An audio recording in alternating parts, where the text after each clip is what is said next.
Macy's has all of your Grill Master essentials for Father's Day. Stop by to get our hand-trimmed chicken breast and certified Angus beef patties that are ready to grill, so Dad can have his favorite dinner. Make sure to browse our bakery to find the perfect no-work Father's Day treat with our decadent peanut butter bars or famous donuts. Right now, you can get boneless beef ribeye steaks for $12.99 per pound at Macy's. Shop these Father's Day essentials in-store or online at Macys.com through June 18th. Macy's, happy shopping! It's better over here.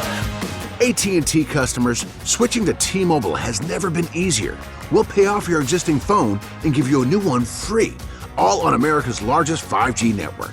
Visit T-Mobile.com/carrier freedom to switch today. Pay off up to $650 via virtual prepaid MasterCard in 15 days. Free phone up to $830 via 24 monthly bill credits plus tax. Qualifying port-in, trade-in service on Go 5G Next and credit required. Contact us before canceling entire account to continue bill credits or credit stop and balance and required finance agreement is due. A Swift Kick in the Ass, episode 163.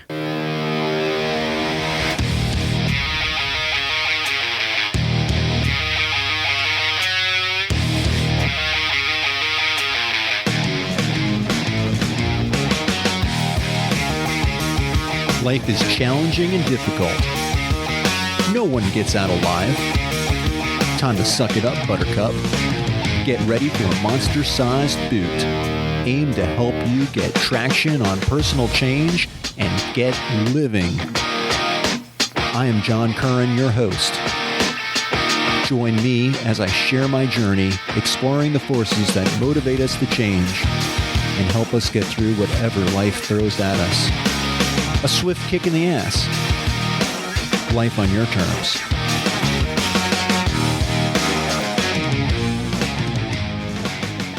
Welcome to another episode of A Swift Kick in the Ass. This is your host, John Curran.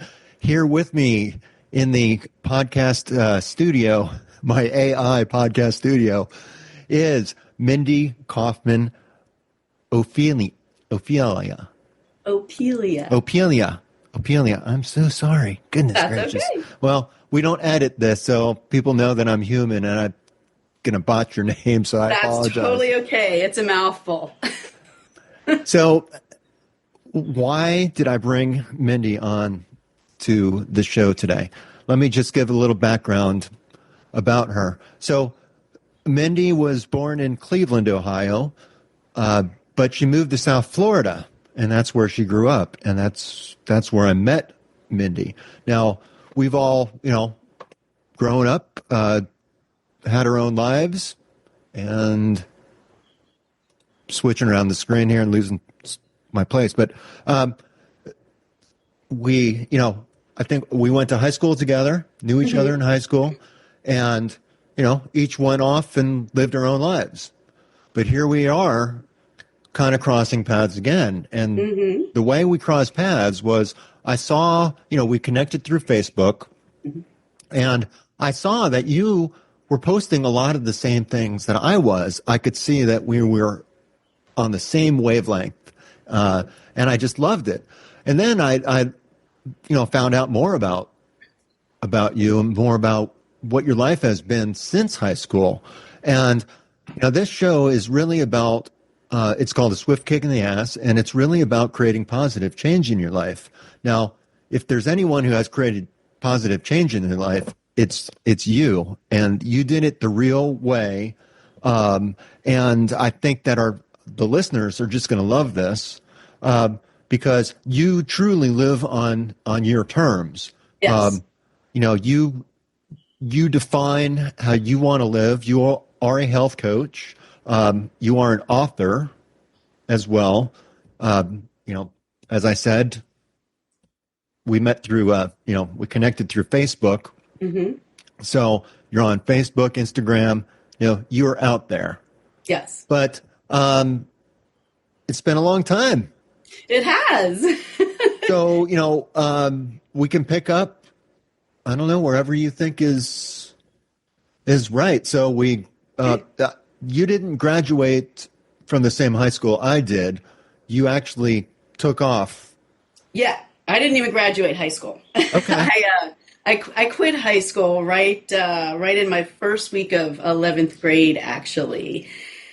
And it was really at that point for me just a culmination of being miserable in school and really just feeling like I had to get out. And it was kind of a caged feeling that had been really building up for me for quite a few years, starting as early as sixth grade.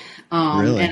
And I know that you had mentioned the same thing about how sixth grade is a very defining moment for a lot of us who grew up in the late 70s, early 80s, and it was kind of a survival mode mentality back then. You had to be really tough. Yeah, you did, and it was either fight or flight, and there really wasn't an option to, there's all these programs in place now for anti-bullying campaigns and things like that, but I mean none of that existed back in our day, and I was kind of left struggling right out of the gate in sixth grade.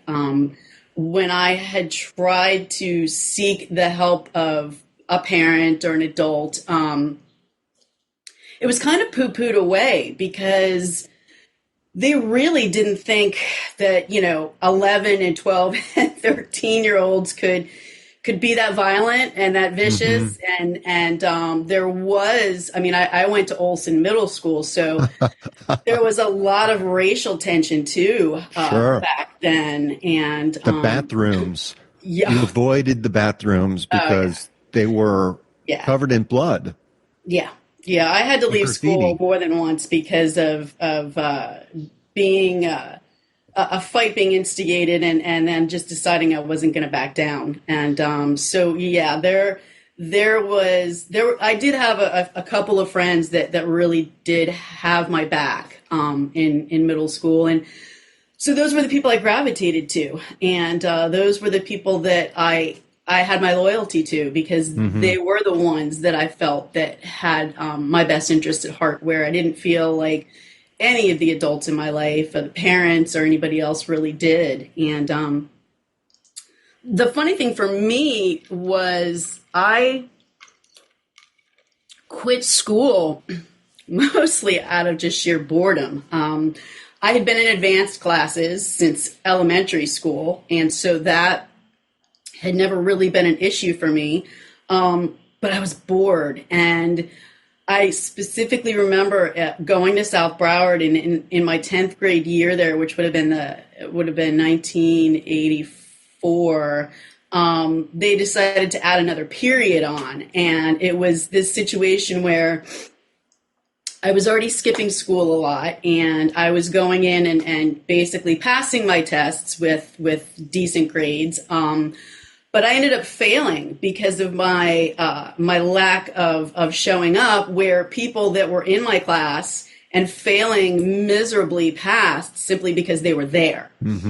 And that was kind of an epiphany moment for me, going, yeah, this isn't about education. This is just about keeping us here and keeping us jailed and keeping us down, and so my rebellious I still feel that way. Yeah, my rebellious little self just, I just couldn't take it anymore, really. And I had already been getting into quite a bit of trouble. I had started running away from school and running away from home. And in ninth grade, my parents sent me to Nova in hopes of getting me away from the South Broward crowd and the people that I had kind of gravitated towards in middle school. And that was actually even worse because I found people that were more like-minded than I, and they were the same way. So I ran away with one girl, and we were gone for 3 days before the police picked us up and brought us back home. And it was just one of those periods of my life where it was just like I couldn't find enough trouble to get into. The more trouble I could find to get into, the better, because it was a rush for me. Now, what I didn't know at the time was I have since been diagnosed with long-term depressive disorder, which I didn't know I had back then. And so my acting out was really a way of self-medicating, whether it was through drugs or cigarettes or alcohol or running away. All of those behaviors were manifested because of my need to find what it was that was missing.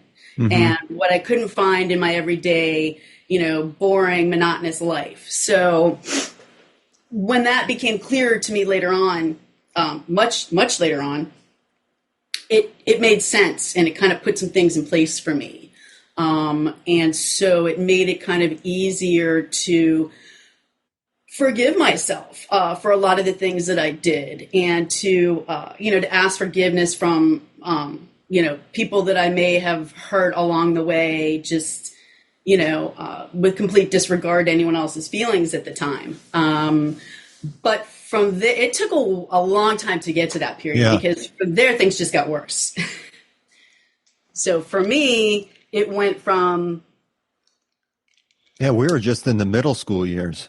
I know. I was going to say, that was the middle school years. And then, of course, by the time by the time I was 15, at the end of 10th grade, I had already run away the summer before and was staying with a boyfriend. And then I ran away again in the following summer, and was staying with another boyfriend who was a lifeguard, actually, in Dania, and much older than I was. And I had told my parents that if they left me alone, I would go back to school. And I tried. I went back for the first week of my junior year, and I hated it. I absolutely hated it. And I said, that's it for me. And I didn't go back. And that was kind of the defining moment where I really just separated myself from any parental, anybody kind of making me do this or making me do that. And I kind of just separated myself from all of that. Authority. And it got real ugly at that point, because the guy that I had been dating was really kind of very dysfunctional. And it was the strangest thing, because, we had some arguments and things, but we were just watching a movie one night, and I will never forget this. He just got up, flipped out, went into the bedroom, and walked outside, and that was it. And I thought, okay, well, I don't know what just happened, but from that point on, about 20 minutes later, my parents showed up. He had called them and told them to come get their... We won't use the expletive he used, pick me up. And 5 minutes after my parents were there, the police showed up. And they told me that they found out from the neighbors who had called that he was actually running around the neighborhood in Dania with a gun and pointing it at people and threatening people. Oh my gosh. So this was completely just, it's 11 o'clock at night, and I'm thinking, all right, I'm getting ready to go to bed. And now my parents are here. The police are here. They gave me 5 minutes to get my stuff and leave. And this is during the 80s. This would have been 84. Yeah. This would have been so much different time, much different time back then too. Yeah, it was. And Florida was crazy, though, during the 80s. Florida always has been crazy. Yeah. But the 80s, I think, brought a lot of it out of people. My parents' next-door neighbors, this was, I think, the first year I went away to college. My parents' neighbors sold their house to some Colombians who paid for the house with a suitcase full of cash. They paid for it in cash. Wow. And then they proceeded to, it was on 3 different lots, big house to begin with. I don't know how many bedrooms. I think it was 5 bedrooms. But they put a second story up on the top. They walled it off. They, put, I don't know, it was crazy. They just built this big mansion in Hollywood, totally out of character for the neighborhood. Yeah. One night, the police come knocking on my door, knocking on my mom's door, and they say, just, stay down. We're busting next door. Wow. They were manufacturing cocaine up in the second floor. Did not have they had hidden entrances and hidden passageways they couldn't find upstairs. But that's where like all the lab was and everything. Mm-hmm. Ferraris were coming in all times of the night at this house. Wow. Souped up IROC-Zs. And right. This lady was, I believe she was the godmother of Escobar's network. Okay. So that's how crazy. So that was about so that was in the late 80s. Uh-huh. So that was right around that time that you're talking about. So to get back to more about what you were talking about. Yeah, that was also the problem. I think was the 80s was definitely the influx of cocaine down here, and that's when I actually started trying cocaine. It was right around 9th or 10th grade because it was just so randomly available and everybody got their hands on it. Yep, pure stuff that was coming in. Yeah.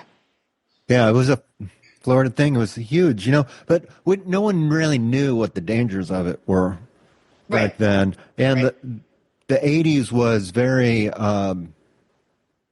we're coming off the 70s. Mm-hmm. So, sex, drugs, and rock and roll. Mm-hmm. And cocaine was definitely, I guess, part of the rock and roll scene. Well. And, South Florida, I don't live in South Florida anymore, but the part I do miss is, the ocean and the music. Yeah. It attracts a lot of really good music down there. Oh, yeah. Yeah. The artists that are down here are really very talented, and there's such a variety of different styles of music down here, which is so cool because, there's genres that appeal to so many different generations and demographics down here that it's really hard to find such a melting pot of music in other places, even if you go to Nashville or California or, other places. But it's always been a great live music scene. Back in the day, we used to hang out at the Button South and Art Stock's Playpen for Heavy Metal Monday and Dina's Treehouse, the Treehouse, which is the two places in Hallandale everyone hung out at because Hallandale had a 6 a.m. liquor license. So you could stay there until 6 o'clock in the morning, and most of the time we did. A lot of us closed the place, and it was really a very decadent generation, decadent era. There was a lot of excess. I think with the 70s, you tended to have more experimentation with things like hallucinogenics and LSD and dropping acid. And then you got into that was like the 60s and early 70s. And then as you started to get into the 80s, there was more of this. If I had to chalk it up in one word, I would just say speed. Like everything was fast cars, drugs that kept you like up and pumped, and the heavy music metal. was heavy metal. Exactly. The music was just, everything was about go. And so, it was really easy for me to maintain myself in the 80s because of that ability to access the cocaine and the drug that kept you going and kept you out and doing things. And for me personally, after I had quit high school, there were only two options, get a job or, move back in with my parents. And moving back in with my parents was not an option for me. So I ended up getting, I worked actually at the Sears Mall in the shoe department in Hollywood for a couple years and lived with my girlfriend, Dawn's family out in Miramar, and spent a year and a half, 2 years living with them and just back and forth, making my day-to-day travels on the bus to work. And but it's funny because the ex-boyfriend, the lifeguard, would for about that whole year would stalk me, would show up at work and would show up at the nightclub and then call my parents and tell them to get their effing underage daughter out of the clubs and, all of this wonderful stuff. So my dad finally intervened. He was coming by to pick me up to talk to me one night after work and saw this guy walking up at the same time. And I never really did get the actual dialogue between them.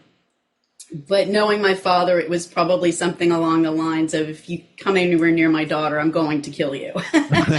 So that happened to be the last I saw of him after that whatever he said worked. Exactly. It definitely did work. And I had a very close relationship with my father. I mean, my dad had 3 daughters, 2 of which, my 2 half-sisters, were much older than I was when I was born, because he had previously been married for 19 years, and then ended up meeting my mom. And so I had half-sisters that really were old enough to be my mother at that point. Wow. And but they lived all the way in California, and I think I was probably the most like my dad. I was very much a tomboy, and I was very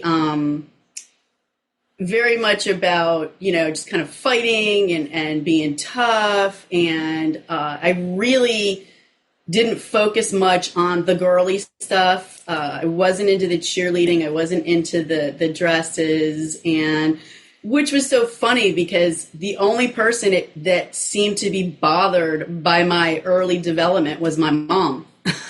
And she made it very much a point to use that against me at any opportunity that she could. And so that kind of, I think, became a major issue of contention between the two of us, because I was oblivious to a lot of it. And I was oblivious to some of the comments and some of the staring and things. But she always managed to find a way to embarrass me somehow by making some if I was walking through the mall and some guy looked at me, my mom would, just turn around and have to be like, "Did you get a good look? And, you want to take a picture?" And it's like, "Okay, Mom, oh my goodness. Settle down. Yeah, wow. Settle down, Mom. It's okay. Nobody's looking at me and nobody's so." But, from there, I just kind of got bored again and decided that working at a shoe store really wasn't my end all and be all. And this was in Hollywood, right? This was in Hollywood. This was actually not too far before the whole Adam Walsh thing had happened. Okay.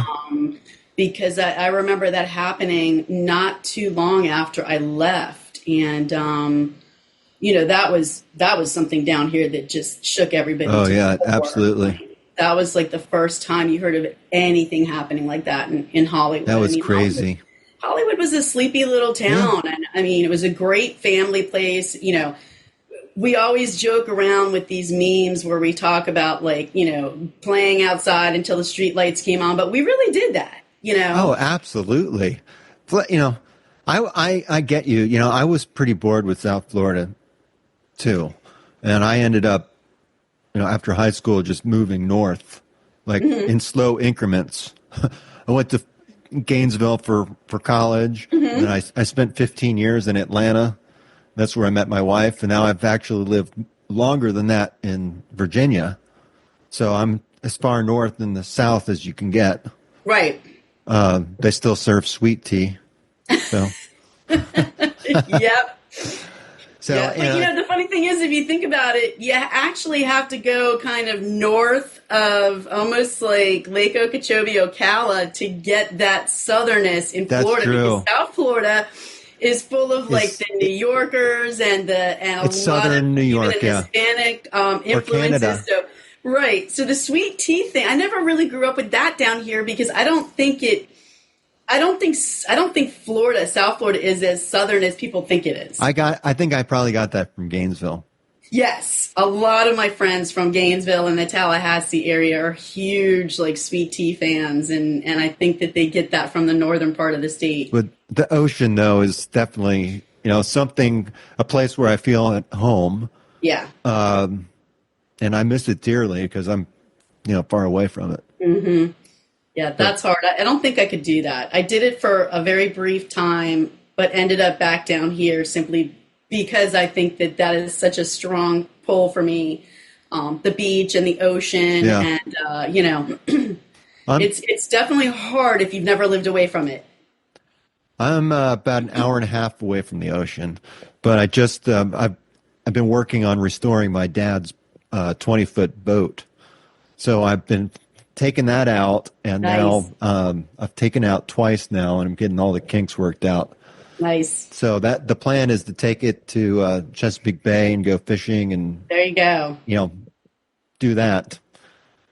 But also I kind of have a dream, and this is really crazy. I'm going to trailer it down to Fort Lauderdale. Okay. I'm going to take it over to Bimini. Okay. Because my dad used to do that when I was growing up with, with this boat. So kind of want to do that. So I think you should. And I mean, something like that is easy to do. I want to get a flotilla together. I'm not going to be stupid, I'm Right. not going to Don't go do by yourself. myself. Right. I'm not going to go by myself, but in a Right. 20-foot boat. But so I'm just, kind of putting the word out there. There you go. That's definitely a great bucket list idea right there. And I mean, it's definitely doable too. I mean, I have friends that still do that now, and for them, it's like a hop, skip, and a jump. So Yeah. Life is really an adventure, I think. And of course, I like you, I get bored, and I have a corporate job. okay, So this podcast is kind of my creative outlet, because otherwise I would go nuts. yes, I can do the routine, and I have 3 kids and a wife, and I'm paying for college, and I've got this boating habit.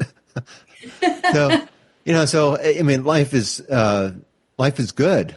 yeah, And I try to live on my terms as best as I can, and it is a constant struggle because there's always something that you want or need, or some challenge that you have to face.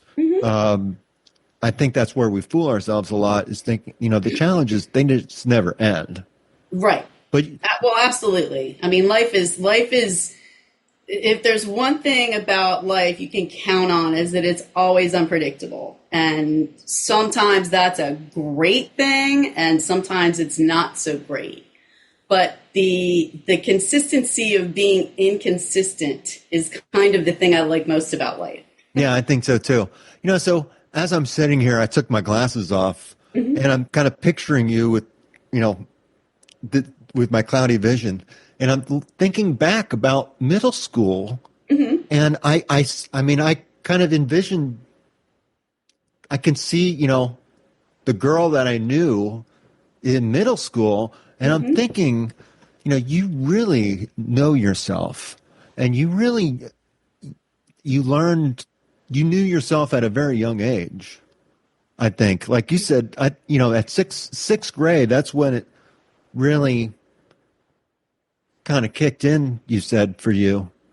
I think that's when reality had really kicked in, because I think it's the time, at least in our generation. I don't know so much now. I mean, my son's 22, and I know that he didn't have anywhere near the same sort of experiences that we did. But I think a lot of it is because up until that point, you're almost living this somewhat sheltered life. And for me, growing up in a neighborhood that was predominantly white and predominantly either, you were Catholic and you went to Nativity, or you were Jewish and you went to, Temple Beth Shalom or something like that.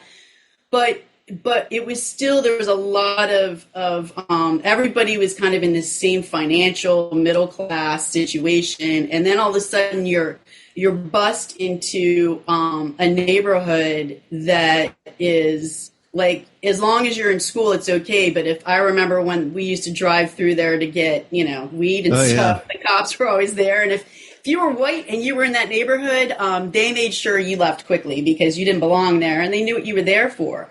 So I think that it was almost like a real fast introduction to how life can be very unfair, and there isn't always going to be somebody there to protect you. And you do have to kind of own up to it and take responsibility for how you are going to let people treat you.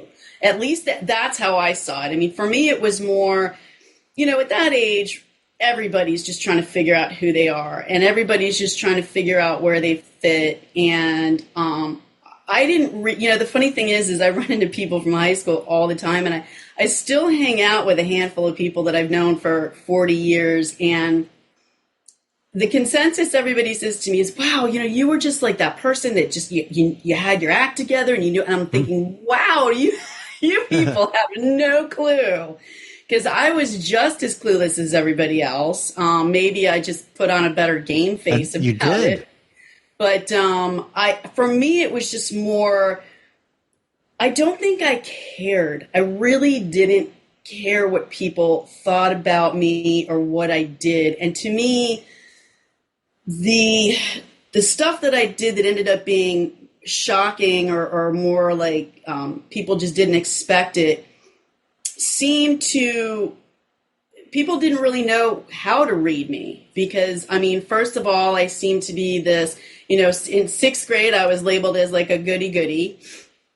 And then by seventh grade, I was hanging out at the back gate smoking cigarettes. And I didn't really have a clique or a group that I hung out with or that I fit into. I usually hung out mostly with a lot of people on a one-on-one. So I would say I had a handful of people through middle school and through the couple years that I was in high school that I gravitated towards and I hung out with. But it was never really something I looked to develop or I looked to define.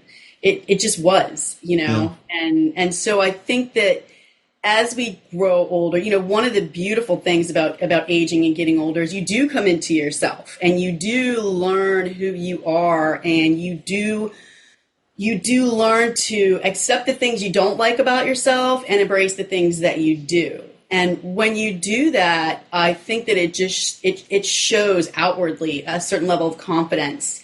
And, when people start gravitating to you and asking you, well, how did you do this? And how is it that you're smiling, but then you realize that whatever example you're setting must be the right one, because, people are seeing you and coming to you to get your advice about things, which is actually why I went into the life coaching, because I did have so many people that just went like, with everything that you've been through, how is it that you still have such a positive, upbeat outlook? And a lot of that was part of just the story of how I came to where I am now, and what I had gone through from that period of 15 and leaving up until, oh my gosh, my late 30s, pretty much for me. Yeah. Yeah. And there was, there was a lot of stuff in between there that was very dark and very difficult. When I was writing my book, it was very difficult to write it and relive it because some of it you just kind of want to go, oh yeah, I forgot I did that, or I forgot about this. But facing it though is very therapeutic, I think. It is. It's very therapeutic, and fortunately for me, there are very, very few things about my life that I regret, really, if anything. And simply because it's not that I've everything I've done I'm so proud of, but it's just that I've always looked at it as that everything I've done, good or bad, I've either learned from it, I've either developed from it. It's either been something that's been ingrained and teaches me how or what not to do when it comes to other people and their feelings. I think it's made me more empathic or empathetic when it comes to understanding where people can be mentally. And so, you can't really put yourself in somebody's shoes until you've experienced a lot of these things. Yeah, that's very, very, very true. No, that's awesome. So you have a book out, and definitely encourage people to read it. I do. It's called Life After the Party, and it is available on Amazon. And this is basically the whole, the whole story, the dirt on the stuff that you don't want anyone to know about. And it wasn't something I intended to write, which was really the funniest part of it is how this book came about, because I had a lot of things happen when I left at 15, and when I decided at 17 that a friend of mine was supposed to be going to California, and I was like, oh, that sounds like fun, and we had to take a pit stop in Dallas, Texas, and long story short was she wasn't very honest with me about why we were going, and she had told us we had people lined up to stay with that we didn't. She had, assumed we were going to be staying with them when we really weren't. And she ended up basically saying, well, I'm leaving. So, I had already paid for her ticket to go out there because she was supposed to be working one of the fashion weeks out there, and she was going to pay me back. And she said, I'm not bothering. I'm going. And so I was pretty much had no money. I had, a suitcase full of stuff, and I didn't know what to do. And I called a friend of mine when we first got there because we needed a place to stay because her friends completely were like out of the country. And my friend from down here hooked me up with somebody that he knew, which the funny thing is he knew these people because back in the day he used to transport drugs back and forth between Florida and Texas. And so this was one of the people that he had known, and they were all in the adult nightclub industry. And we ended up staying at one of the DJ's houses that we were introduced to. And the guy was he was so nice, and he took us around. And I mean, at that point, I was always very comfortable with my body. I was never, people used to tell me, oh, well, you consider yourself an exhibitionist. But okay, fine. So, I mean, I would sneak into like the Button South and the candy store and all of those clubs and do the bikini contest when I was like 16. And, so one of the things that I had noticed was we had gone into one of the clubs, and I was watching the girls that were dancing and the kind of money that they were making. My jaw was on the floor. And so the friend of mine said, well, if you want, I can get you a job working the door. I was only 17, so I couldn't bartend. But I was like, yeah, I want to try that. And he was like, okay. You sure? And I was like, yeah, I'm sure. So we went out that night, and he introduced me to a lot of the dancers and things like that. And the next night I gave it a shot, and I ended up there for 3 years. And wow. It was a lot of partying, back then in Dallas, every year you had the Monsters of Rock tour. You had tons and tons and tons of festivals and concerts that came through with like 5, 6 major bands that were headlining. And, of course, they always came around to all the clubs and gave the girls all passes to come hang out. And so we, it was a rock and roll lifestyle. I mean, I was hanging out, in LA with a guy I was dating, and we were hanging out at the Whiskey with Tommy Lee and Heather and Vince Neil and Jolyn Turner and Phil Suzanne from Ozzy. And I'm sitting there holding court at the Whiskey and the Rainbow and going, this is really cool.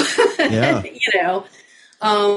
But again, the problem that comes with that is when you're making that kind of money, and having everything given to you for free as far as, drugs and alcohol and clothes and things like that. It's really easy to get sucked into that lifestyle. And that was what happened to me, hook, line, and sinker, was I was, up for 2, 3, 4 days at a time doing coke. I remember one year where my first year there, because when you're 17 in Texas, you're emancipated. So my parents couldn't bring me back at that point, and they didn't really have a say in it. But I remember my first year there when I turned 18, and one of the managers of our nightclub had a party at his house for me, and basically came out with like this 2x4 mirror with like my name written in cocaine and like block letters. It was like, happy birthday. So that was just. Birthdays were great. The girls would come up and just, pack you out with money. And I mean, it is a very, it's a very crazy sort of lifestyle. And you find yourself like on this bullet train heading right off a cliff. And that's what happened to me. Was I had an epiphany moment after being up for 4 days straight, and really I was suicidal at that point. And I just happened to look down at the table and didn't notice, but I noticed it at that point that there was a handgun on the table. And it was the closest I really ever came to thinking how easy it would be to just pick that thing up and just pull the trigger. And that's when I said, if I don't get out of here, I'm going to die. I'll die here because, I'm sick and tired of feeling sick and tired. And the problem is I'm thinking there's only one place I know to go, and that was back to Florida. And so it was kind of like, am I taking a step backwards or, but I knew it was the only place that I would really clean up and I would really get my act together. And so I did. And I was 20. I hadn't even turned 21 yet. And I came back to Florida and tried to get the retail job and the straight 9-to-5 type stuff, and I couldn't do it. So I said, well, I'm done with the dancing, so what's next? So I decided to get my bartending certification. And I got certified as a bartender and basically spent the next 20-something years working at everything from neighborhood bars to high-volume bars to places down in South Beach, the nightclub scene there. And it was great because the money was always incredible, and the hours were easy. And most of the time I'd spend my day, at the beach and work 3-4 nights a week. Meet interesting people. Yeah, you meet interesting people. I did get at that point completely out of the drug scene. I've always been one of those people that when I'm done with something, I'm just done with it. Like, I quit smoking because I got a new car and didn't want to smoke in it, and that was the end of it. I quit drugs because I knew how I felt, and so fortunately, I've never had an addictive personality, so I didn't need to do rehab, rehab is great, and I don't knock it at all in any way, but for me, it was just, I knew I had to clean up, and I think that with people that go to rehab, it has to be their decision, because if somebody's forcing you into a situation that I was in denial for a long time about my cocaine problem. I really was. I remember a boyfriend coming into the house one night, and I had a straw in one hand and a line on the dresser, and he was asking me why I was doing another line, and I told him, I said, I have no idea what you're talking about. I'm not doing anything. And he must have thought it was absolutely insane because I'm in total denial as I'm standing there with everything right in front of me. But I think that's one of the most important lessons I've learned, because I think it applies to everything, not just addictions, but dysfunctional relationships, abuse, mental abuse, physical abuse. You cannot force somebody to love you. You can't force somebody into a behavior pattern that they don't want themselves, even if they're only doing it for you, because eventually they're going to go back to the way that they are. People have to want to better themselves. It's got to come from within. It's got to come from within. And I think that was one of the biggest lessons I've learned from that particular situation, was that you can't make an addict quit until they're ready to quit, and you can't turn somebody's emotions a certain way if they're not there, so that was a big learning experience, but also a big help too. Yeah, no, that's great. That sounds like great advice, just honestly, for anyone who's listening. From someone who's been there and seen that and lived it, I'm so glad that you are in a place now to where you're helping others Absolutely. too, and can help them find their way. Because I totally agree with you that any decision just about a person's life, it needs to be theirs, and they need to take the first step. Absolutely. And it's one of the things I've never accepted is excuses. I mean, when it comes to that, it's like I'm kind of a tough love girl when it comes to, look, take ownership. You're an adult, and you know right from wrong, and it's up to you to make this change. And even, I've even had clients that I've worked with for a while that continually go back to the same situation, and I've finally just kind of had these come to God moments where I'm like, okay, so what are you looking for me to do? Because if you're looking for me to give you approval or to make you feel like what you're doing is right, that's not what I'm here for. What I'm here to do is help guide you through what you need to get away from a negative situation, not rationalize it, not make excuses for it, not say, oh, but. So I'm very much about people owning their situation. Yeah. You got a problem, great. We all have problems, but you can either feel sorry for yourself and blame everybody else, or you can do something about it. And one of the things that's very, very important to me is something called breaking generational curses, whether it's alcoholism or physical abuse or anything along those lines. The excuse of, well, that's what my family's like, or this is how I was born, and it's like that to me is just another excuse. Yeah. Put a little twist on that. The way I think about it is things are not a problem unless you define them or see them as a problem. So some people might not see certain things about their character, Right. as a problem. Right. And it's not a problem. It's Right. I think this can be applied in so many different ways, in many different ways and aspects of life.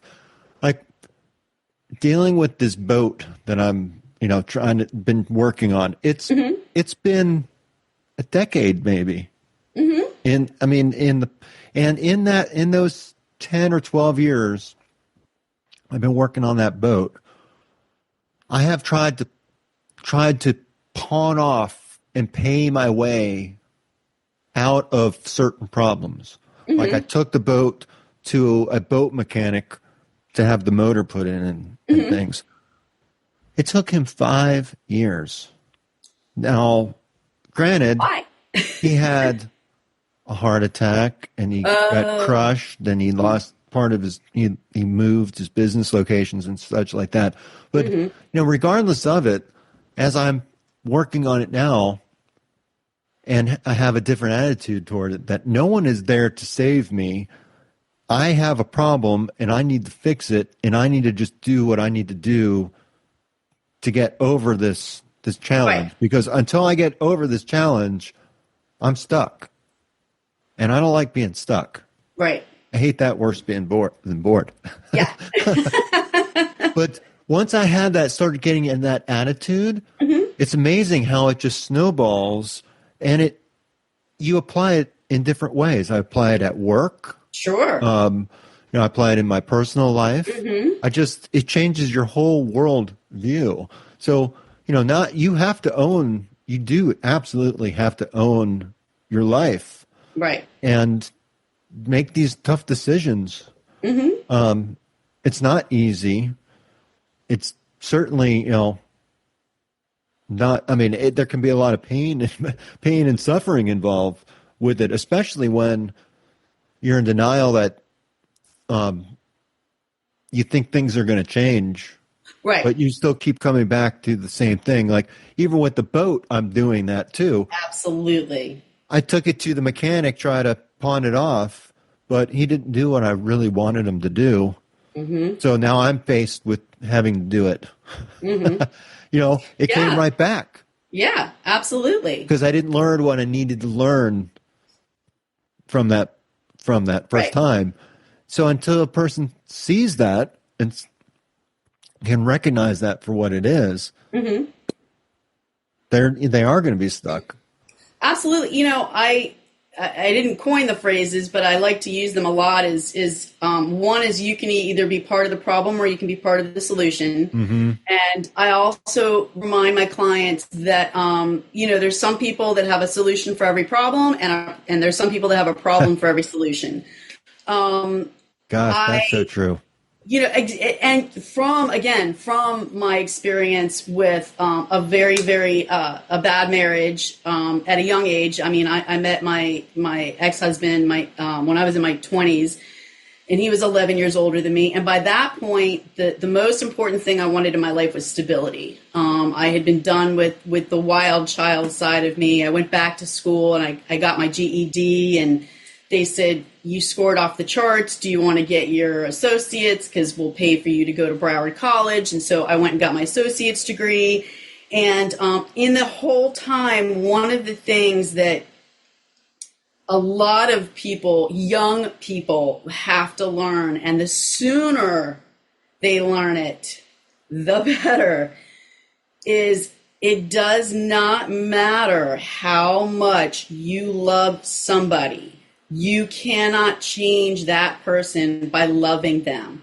They have to want to change. And that is not a reflection on you, me. That wasn't a reflection on me. It was the idea of thinking that if you love somebody enough and you show them that you're going to be there for them, that they would want to change. Right. And unfortunately for me, that didn't happen. It didn't happen in my first marriage, and it didn't happen in the relationship with my son's father, which was actually a very physically abusive relationship.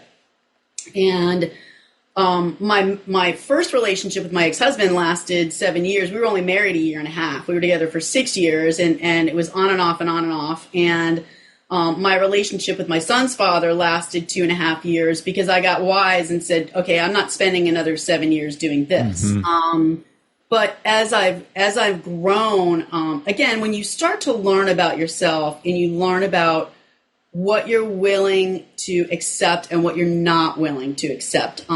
You learn key points in a relationship. What are you willing to compromise? Where are you willing to draw the line? You do tend to start figuring things out for yourself. And I guess that's why I do kind of have a very tough love attitude with my coaching clients when it comes to a lot of it is relationship based, and it'll come down to, well, what is it that you want to get out of this? Because if you're coming to me with these issues and you're looking to me to tell you how to get this person to change, I can't do that because you can't make somebody change. It comes down to, what are you willing to live with? I had a client where the guy she was seeing had cheated on her, and not only cheated, but he was lying about it for a long time. And knowing that for me would be an absolute deal breaker. But I, again, as a coach, and being completely non-judgmental, it's not up for me to tell somebody what they're willing to tolerate, not tolerate, because we're all different about that. We all have our thresholds of what's acceptable, what's not acceptable. And so my best advice was, look, if you're willing to stay in this situation, you're basically giving this person a pass. You're giving them the green light to say, I've done this. it was acceptable, wasn't acceptable, but it was forgiven. And so why would you think that that's going to change? Why would you think that anything that, if anything, it gets worse, because the longer you know somebody, the more their bad habits come out, and, people meet each other and they're on their best behavior, and you don't find out a lot of these things until very true. Can take years. Into it. Yeah, 6 months, years. I mean, and so I always like to kind of have my clients kind of compartmentalize for themselves, like, what do you want? What's the most important thing to you in a relationship? And what falls way down here, that you can tolerate or live with? It's not a big problem. He hogs the covers. Okay, I can live with that. He's cheated on me. I can't live with that. So it's important for people to know on an individual basis what they will tolerate and not tolerate. And it's not because it's right or it's wrong. It's because that's what affects them. That's what either triggers them or, Yeah. What's right for one person could be wrong for another, and vice versa. So, yeah, I totally agree with you. I mean, sometimes it is a little bit more cut and dry. There's good and bad. I try to just treat people the way I want to be treated. Exactly. And I think, for me, as I learn more about people, just meeting with different clients, one of my biggest epiphanies, and that was actually what prompted me to write the book, was when I met my current husband, Scott. And I had already been a single mom for 11 years, and I had worked, when my son was an infant, I worked 3 jobs at night. I bartended, I worked promotions, I did all these different things because, once again, the most important thing to me is independence. And I wanted my own place. We had been living in apartments, but every 3 years, the rent was raised and raised. And I had finally had a company that came to me when my son was about 2. And it was a liquor importing company. And I had been working promotions for them. And my former supervisor recommended me for her job because she was leaving. And it was amazing because I started this job and I worked from home. I met my deadlines on my time. I was there to walk my son to school and to pick him up. And I made enough that I could send him to summer camp. My son never went without. I always made sure that he got to do a lot of the same things all of his friends got to do. And that was important to me. And also having a home. So when he was about 6, I was finally able to buy a townhouse. And I got us a 3-bedroom, 3-bath townhouse in 2009. And he was 8 at that time.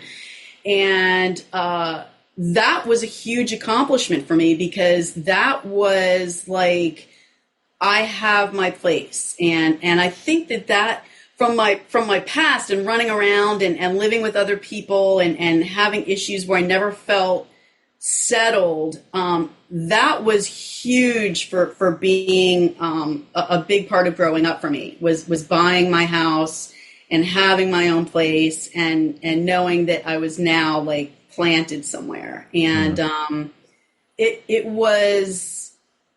it's funny because a lot of people, when they talk about things like what were their, the prophetic moment in their lives and things like that, and a lot of people will tell you that point is when they've hit rock bottom.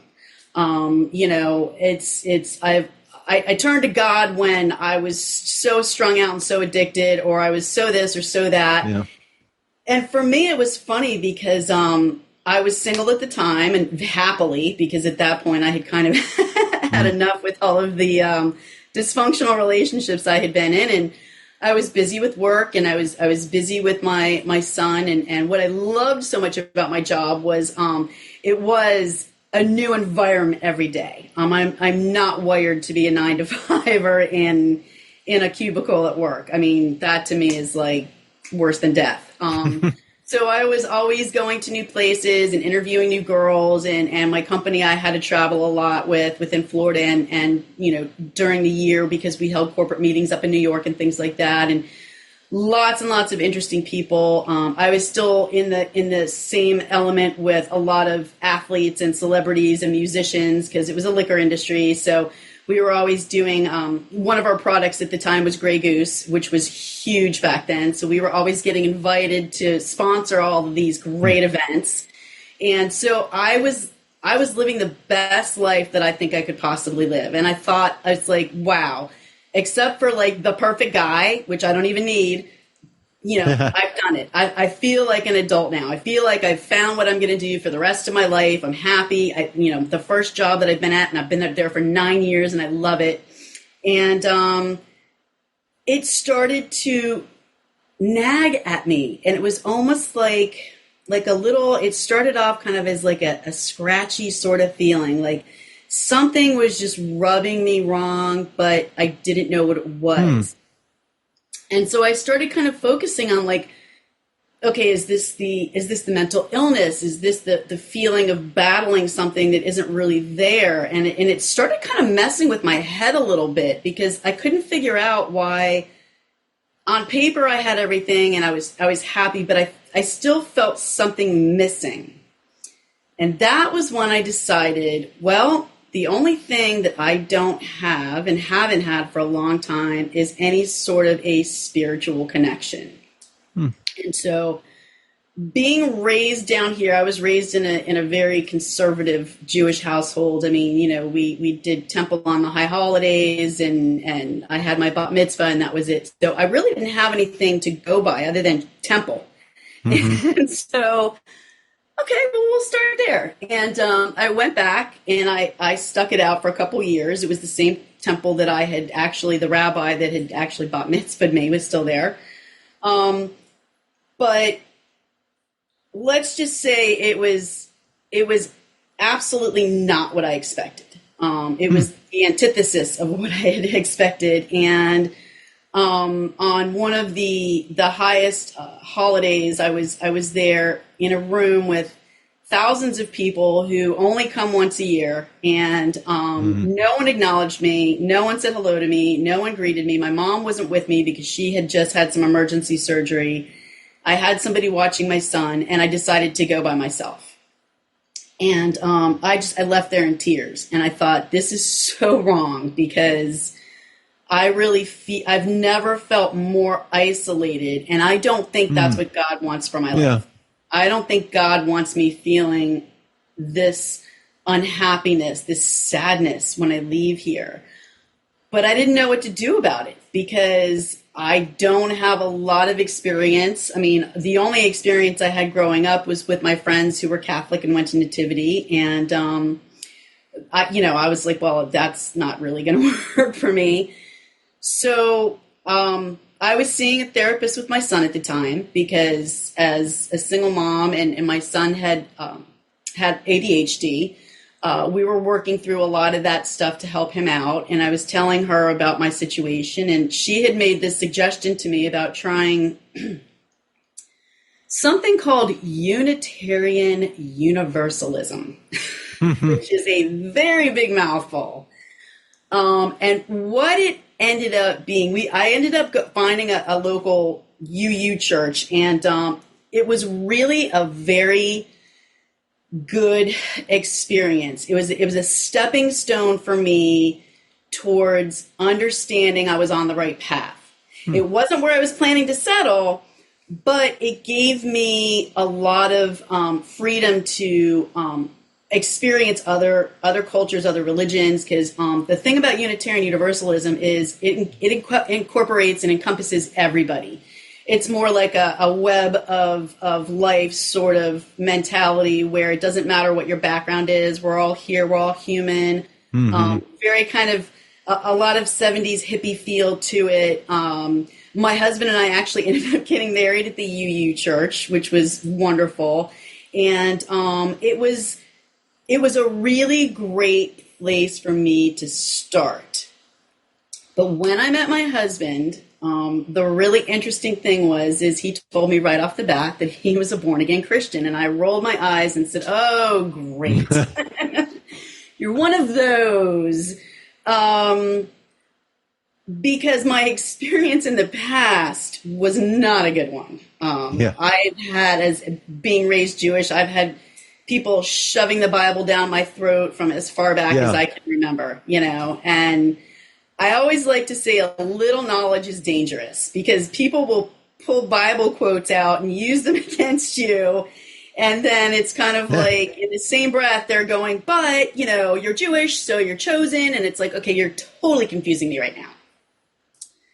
So one of the things that impressed me the most about my husband was the fact that he actually knew more about Judaism than I did, which I found fascinating, because I'd yet to meet anybody who told me they were a Christian but knew as much about the Old Testament as he did. And he helped me through a lot of the same questions anybody, whether you're an atheist or agnostic, or, you're not a practicing Christian, would ask. And he did it all in a manner that I could understand. He didn't try to preach at me. He didn't try to talk over my head. He didn't try to insult me with things that he knew I wasn't going to understand. And he led me through it kind of step by step by step.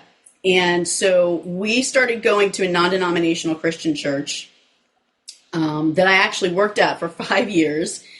And it was there that I ended up, accepting Jesus and getting baptized. And, but I did have that one moment, and I think it actually happened because at the same time we were also going to a Messianic temple, where the Messianic temple is the rabbi, and they still do all the stuff in out of the Torah, but they acknowledge Yeshua, Jesus, as Lord and Savior. So they accept the whole Bible as, what you're supposed to do. And so seeing that, and understanding how it actually fit together so perfectly, really, I remember that moment where, I just started bawling. I was just sitting there hysterical. And it happened one other time at another church that we went to, where something just happened, and I just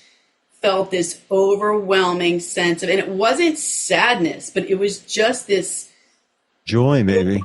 It was just this overwhelming sense of understanding how much I was loved. How much I was loved, and how much whatever I did didn't matter. I didn't have to feel guilty. I didn't have to keep questioning what I was doing and why I was doing it.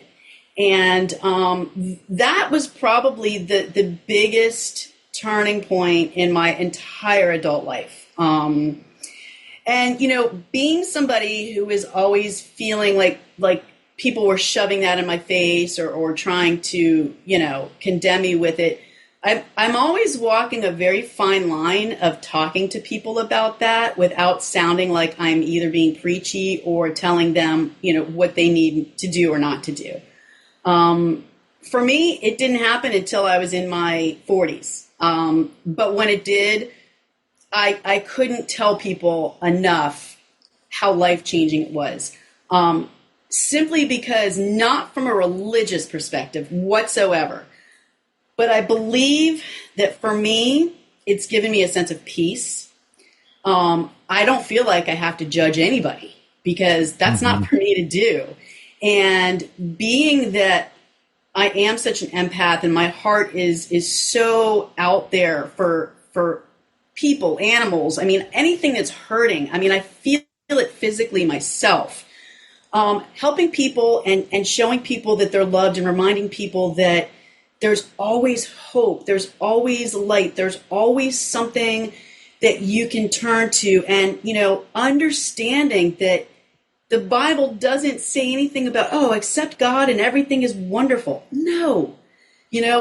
The Bible is very specific when Jesus said, you will have trials and tribulations, and I take heart in knowing that, because I think a lot of people are under the impression that believers just walk around on clouds, and we're always happy and nothing ever bothers us. And that's so not true, but knowing that there is a God that loves me, knowing that there's somebody that that wants my best for me. And frankly, the fact that I'm still here at 56 amazes me, because for a long time, I didn't think I was going to see, past 25. So, I think that we're all here for a reason, and we just need to kind of figure out what that is. And for me, it's definitely helping people that have been through a lot of the same things I have. And I have a very, very soft spot in my heart for single moms, women that have been through abusive relationships and are kind of having to pick up and start all over again with a job, a new place to live, and it's hard. And there's a lot of women out there doing it. There's a lot of women who realize that I don't have a choice, because I can't just crawl up in a ball and die. I've got to do this. I've got to pick myself up, and I've got to get through this situation. And I've been here before. That's always a good one for me, is kind of remembering back to things that I thought I'd never get out of. And not only did I get out of them, but I got out of them better than I went in with them. And I think that's something, as we get older, that we definitely gain. I think wisdom comes with age, obviously, but so does insight, and understanding, like, okay, you know what? This is not the first time I've been in this situation. It's probably not going to be the last time. I've gotten through it, and I'm going to get through it again. I may need a little help this time, but it's that positivity that is really where I feel my clients need a little bit of help a lot of times. Yeah. Well, I don't know. That's awesome. I think this is a great place to wrap up, honestly. That's such a, so encouraging. Thank you. Really encouraging. You've lived quite a life, and, it takes a lot of guts, honestly, to come out and to admit to some things about your life. I know that from this show, things I've had to deal with. But I admire that so much, and I love that you live life on your own terms, and you just, you own it, and you make it happen the way you need it to be. I think people can really benefit from listening to this podcast, and they're going to love your book. So, check it out. If you're listening, check out Mindy Kaufman-Opiela. Aha! Opiela. I was practicing that in my head during some of this, but it's been such a honor to have you on the show. Thank you. Thank you very much. My pleasure. For joining, and My pleasure. I hope you enjoyed it as much as I do, and I did. Hope the audience loves it. I do too. So this is John Curran for A Swift Kick in the Ass. Peace. Peace.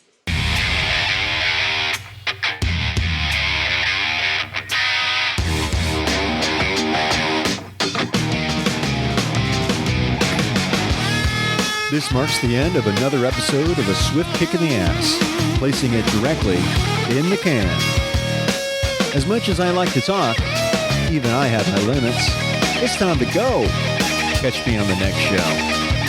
For better or worse, whether you like us or not, please leave comments wherever you get your podcasts. Follow us on Twitter. Visit our home on the interweb. I think you can leave me a voicemail there. You can also email me at john@aswiftkickintheass.com. It's been my extreme pleasure. I hope you got a lot out of it. I hope you got your ass moving. Until then, until the next time, I'm out of here. Peace.